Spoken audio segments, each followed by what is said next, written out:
શું તમે પણ ઘરમાં ગંગાજળ રાખો છો? જો તમે પણ ઘરે ગંગાજળ રાખતા હો તો આ નિયમોનું ખાસ કરજો પાલન, નહીંતર બની શકે કે તમારે પણ કેટલીક સમસ્યાઓનો સામનો કરવો પડી શકે છે. જો તમે પણ ઘરે ગંગાજળ રાખો છો તો જાણી લો આ ખાસ વાત.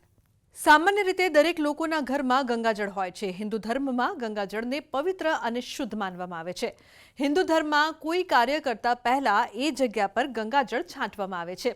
માનવામાં આવે છે કે ગંગાજળ છાંટવાથી ઘરનો તેમજ એ જગ્યાનો માહોલ શુભ થાય છે. નિત્ય પૂજામાં પણ ગંગાજળનો ઉપયોગ કરવામાં આવે છે. જો કે બહુ ઓછા લોકો જાણે છે કે ઘરમાં ગંગાજળ રાખવાના પણ કેટલાક નિયમો હોય છે.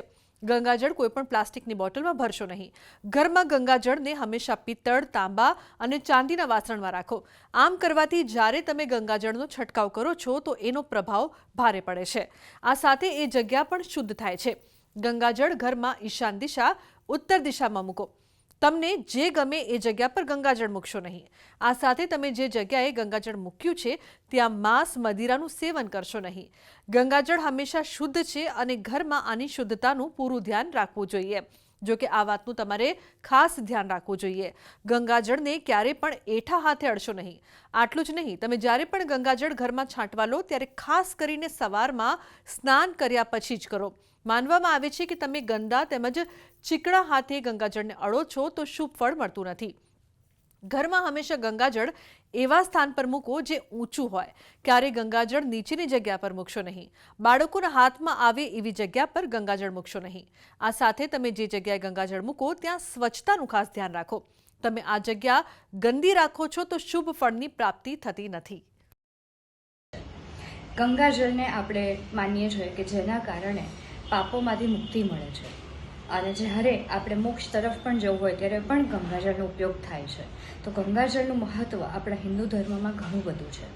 હવે કહેવાય છે કે ગંગાજળ જો તમારા ઘરમાં છે તો એને ક્યાં રાખવું અને કેવી રીતે રાખવું એ ઘણું જરૂરી છે. આપણે ઘણા લોકોને આ વિશે જાણકારી નથી હોતી કે ગંગાજળને ક્યાં અને કેવી રીતે રાખવું જોઈએ. તો એના માટેની 2-3 બહુ જ સરળ વાત છે. એક છે કે ગંગાજળને ક્યારેય પ્લાસ્ટિકની બોટલમાં ના રાખવું જોઈએ, કારણ કે જે પ્લાસ્ટિકનું કેમિકલ છે એના કારણે જે ગંગાની પવિત્રતા છે એના પર અસર થાય છે.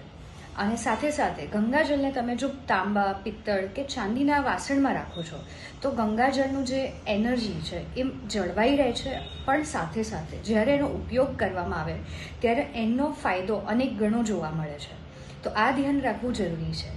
સાથે ક્યાં રાખવું, ગંગાજળને કોઈ પણ જગ્યાએ તમે ના રાખી શકો એવી જગ્યાએ રાખવું જોઈએ જ્યાં પવિત્રતા છે, જ્યાં શુદ્ધિ છે, ત્યાં આસપાસ કોઈ વધારાની વસ્તુઓ નથી અને આસપાસ સફાઈ છે.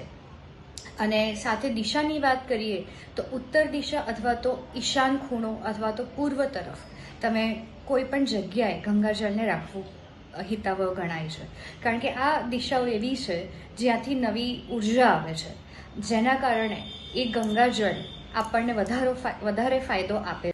તો આજના અમારા આ અહેવાલમાં બસ આટલું. ફરી મળીશું એક નવી અને મહત્વપૂર્ણ જાણકારીની સાથે. પરંતુ આ વિડીયોને આપ ખાસ લાઇક કરજો અને વધુમાં વધુ શેર પણ કરજો, જેથી કરીને ગંગાજળને લગતી આ વિશેષ માહિતી બીજા લોકો સુધી પણ પહોંચી શકે. નમસ્કાર.